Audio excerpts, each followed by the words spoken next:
చంద్రబాబు ఎప్పుడు అధికారంలోకి వచ్చినా రైతులకు కష్టాలే. మిర్చి, మామిడి, ధాన్యం, అరటి, టమాటా ఇలా ఏ పంటకు గిట్టుబాటు ధర లేదు. దీంతో రైతులు అష్టకష్టాలు పడుతున్నారు. ఇప్పుడు ఈ కోవలోకి పొగాకు రైతులు కూడా వచ్చారు. పండించిన పంటకు గిట్టుబాటు ధర లేకపోవడంతో రోడ్డున పడ్డారు. వేలం కేంద్రాల్లో కంపెనీలు సిండికేట్ అయ్యాయి. మరోవైపు బోర్డు అధికారుల్లో నిర్లక్ష్యం ఫలితంగా పొగాకు రైతులు సంక్షోభంలో కూరుకుపోయారు. రేపు వైఎస్ జగన్ను కలిసి తమ గోడు చెప్పుకోబోతున్నారు పొగాకు రైతులు. గిట్టుబాటు ధర లేక పొగాకు రైతులు లబోదిబోమంటున్నారు.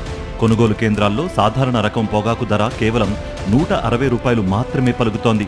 అది కూడా ఏదో ఒక కారణం చూపి రేటు మరింత తగ్గిస్తున్నారు. దీంతో గడిచిన 90 రోజులుగా రోడ్డెక్కి పోరాటాలు చేస్తున్నారు పొగాకు రైతులు. కొనుగోళ్లు జరపకుండా పొగాకు బోర్డు కంపెనీలు నాంచుతుంటే చంద్రబాబు సర్కార్ చోద్యం చూస్తోంది. దీంతో రైతులు ఇక తాడో పేడో తేల్చుకునేందుకు సిద్ధమయ్యారు.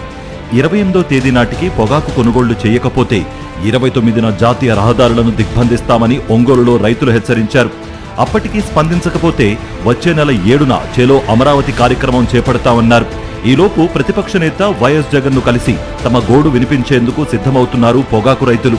గత ఏడాది కూడా ఇలాగే పొగాకు ధరలు పడిపోయిన సందర్భంలో వైఎస్ జగన్ నేరుగా ప్రకాశం జిల్లా పొదిలి వెళ్లి పొగాకు బోర్డును సందర్శించారు. అక్కడి రైతులను పరామర్శించారు. పొగాకు రైతుల తరపున పెద్ద ఎత్తున ఆందోళన చేశారు. దీంతో అప్పటికప్పుడు ప్రభుత్వం స్పందించి వ్యాపారులతో మాట్లాడి కాస్త ధరను పెంచింది. ఈ ఏడాది మళ్లీ కథ మొదటికొచ్చింది. ప్రభుత్వం పట్టించుకోకపోవడంతో ధరలు మరింత పతనమయ్యాయి. దీంతో తాడిపల్లిలోని పార్టీ కేంద్ర కార్యాలయంలో వైఎస్ జగన్ను కలవనున్నారు పొగాకు రైతులు. ఒంగోలు రీజియన్లో 11 వేలం కేంద్రాల పరిధిలో 90.20 మిలియన్ కేజీల పొగాకు పండించేందుకు బోర్డు అనుమతి ఉంది. వేలం ప్రారంభమైన రోజే గ్రేడ్ 1 బ్రైట్ పొగాకు కిలోకు 250 రూపాయలు పలికింది. ఇప్పుడది 232 రూపాయలకు పడిపోయింది. ఇక సాధారణ రకం పొగాకు ధర కేవలం 160 రూపాయలు మాత్రమే పలుకుతోంది. దీంతో రైతులు తీవ్ర అసంతృప్తి వ్యక్తం చేస్తున్నారు. కొనుగోలు కంపెనీలు తమను నిలువునా ముంచేస్తున్నాయని ఆవేదన వ్యక్తం చేస్తున్నారు.